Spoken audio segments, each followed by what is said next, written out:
And Yeah, I was going to ask you, where do you think it went? It's just, is it because of digital times? Is it because of just people not fucking caring anymore? What do you think it is? I think that socializing in real life is almost dead. Obviously, social media, people socialize in Web3 now. You know, it's just where you talk, like no one, like you talk to people like the way we used to hang out as kids and get on our bikes and go bounce out for the day and go play manhunt, and like nobody had a phone and nobody was tapped in like that. Nobody created relationships like that.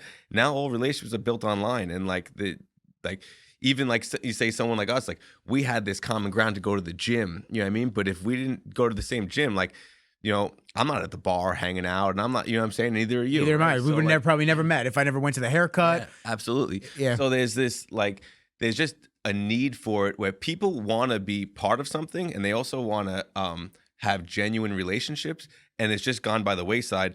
And so I don't know how much you know. We have the Order of the Holy Black, which is I saw a little bit on the website. I was going to see if you were going to, get into it too. Yeah, so it's I mean, it goes really, really deep, and I don't know how deep you want to go, but it's more or less as deep as you want. That's what I was about to say. As deep as you want, man. I'm with it. But in a nutshell, like if I could explain it in like a really easy way, I would say it's like a modern day version of, like, if you took a Knights of Columbus and like the Masons and a motorcycle club and made one, is pretty much like, if I could try to describe it. But we pretty much created a social club that gave people a third place and gave people an option to come together, and where it's a club based on not like all of us have the same interests. So it's not like a book club or a golf club or whatever. We all are it's only based around good people. So like we find good people, they're all different walks of life, they all come from a different industry, and we all came together. And like I said, it's been working since like 2016. It goes pretty deep. But now that we have this going, and now we actually, we meet once a month, we're organized, we have events, we have a non-for-profit, we have a 501c3 and a C10, which makes us a fraternal order. Now we're in the process of getting a clubhouse, where it's members only, and everybody's paying dues, and like it's really starting to like, and I built a bunch of businesses, but this is like building on its own, and it's because I didn't realize, at first it was almost like something to help build the brand, like, we'll put the brand on the back, we get together, we do these events. But since I've built it, almost every member has come up to me and been like, I had no idea how much I needed this.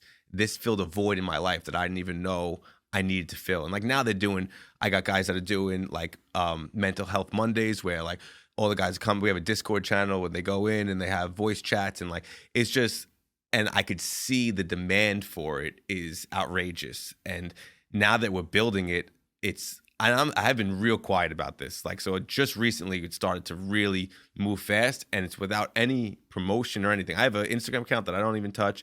I barely, every once in a while, like I'll vaguely say something on our social media. And like, if you really look through our website, you might be able to find some of it. But I found it on the website. That's what I was looking at. I found the clubhouse.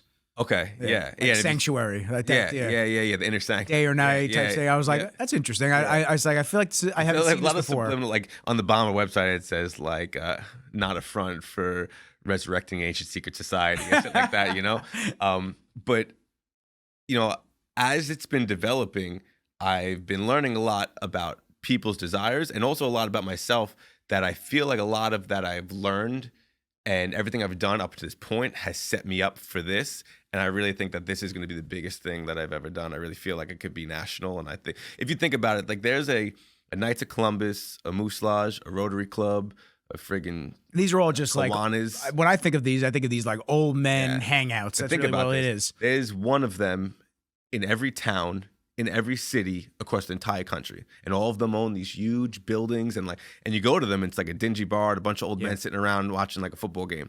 So picture a modern day version of that, where you had a clubhouse that was really cool, filled with really like ambitious young people and business owners, and the clubhouse was, had a mechanics garage with community tools, and had like I don't know if you've ever seen my warehouse, but it has like all these different sections built out. So it has like a... Is the warehouse in Lindenhurst too? Yeah. Okay. It's right near OG. Okay, cool. You stop by one day. Cool, yeah, for sure, dude. We got like a tiki bar out back, and we have hidden rooms and like fallout shelters, and like this old like vintage kitchen, and we have the garage shop, and then we have a lab with like apothecary. That place is built for the Holy Black in particular, but like building it for a community, like it's really fun thing to think about because we're building this clubhouse for all these people with all these different interests, and like we've been having these group chats about like different things we want to put in there. But using that as a stencil, basically, and just and I already started some chat. Like there's a chapter in Albany, there's a chapter in Southern California, there's one in Ohio. It's all these guys that are like, and it's small. It's a couple guys that are trying to get together and start up, and like we're kind of creating the blueprint and kind of like the roadmap on how to like scale it up, you know. So I don't even know how I got into this, but this is kind of how the podcast goes. Usually, we just gotta go down a million different routes. But you were just saying about being tapped into community and all that. Third place. And it's been something that it's truly special. It really is. Yeah, the video that I saw about the third place is there was this guy talking about how European countries have it. I don't know if that's the same one you saw. No. Yeah, he's talking about how European countries have it. Like when you go to the bar, it's not $15 for a drink or $10 for a drink. And they'll give you some food, like a little snack food to hang out and sit on the side of the corner of the shop. Yeah. And, you know, there's an incentive to chill. Hang out. As opposed to, I feel like dude, I think our country as a whole is just, for years, not just now, for years has just been on this trajectory of just pulling people apart from each other and just, we don't want anyone intermingling or fraternizing.